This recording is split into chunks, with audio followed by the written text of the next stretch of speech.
It is fascinating to realize that the greatest transformations in human history do not always arise from power, nor from empires, nor from wealth, nor even from armies, but sometimes from a small group, about 800 people, unknown, without any apparent influence. And yet, in the span of just a few years, they would transform a large part of the world. Their traces would cross centuries and leave a mark on humanity for over 1,000 years. But before understanding how this was possible, we must observe the world as it has become. In a small room plunged in darkness, a young man lies on his bed. The disorder surrounding him is no accident. It is the silent reflection of a tired mind, of a heart, perhaps, searching for something. The bluish light of the television illuminates his face, as if trying to fill a void. Images scroll by, entertainment, violence, then reality, wars, destroyed cities, starving children, leaders speaking without ever truly answering, and always the contrast. Some live in almost unreal luxury, while others struggle simply to survive, sometimes in the same street. He watches in silence, but something begins to stir within him, a subtle sensation, almost imperceptible, like an imbalance, as if the world is not as it should be. He rises, leaves the room, and steps into the night. The city is alive, bright, almost reassuring. But behind this light, other truths are hidden. A man sitting on the ground, lost in his addictions. Another, reaching out, hoping to be seen. An argument breaks out. Voices rise, eyes close, and everywhere, faces marked by fatigue, he observes. And without realizing it, his thoughts grow heavier, deeper. Is this life? Must I live like this until the end? Why do I feel that something is wrong?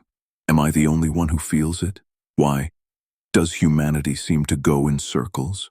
Always the same mistakes, the same falls, the same suffering. These questions do not come from nowhere. They are ancient as mankind itself. And it is at that precise moment that a memory resurfaces. A voice, gentle, calm, familiar. His grandfather. He spoke to him of a group, small, insignificant in the eyes of the world, about 800 people, without wealth, without power, without an army. And yet, in just 20 years, they changed the world. Why them? What made them different? But that night, something changes.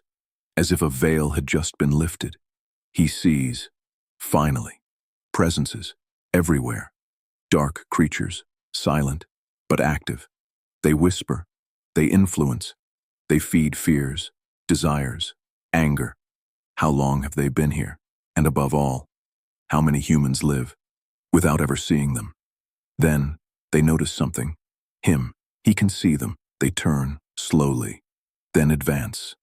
Darkness closes in, but before it reaches him, light appears, pure, powerful, undeniable. A presence descends from the sky. An angel. The light pushes back the darkness, effortlessly, as if darkness had never truly held any power. Why now? Why him? The light envelops him, then lifts him. The city disappears, the sounds vanish. Time begins to yield. The stars appear, centuries pass, and without being able to resist, he is carried away. Over 1,500 years back, the world he discovers is different, yet strangely familiar. Two powers dominate the land, the Byzantine Empire and the Sasanian Empire.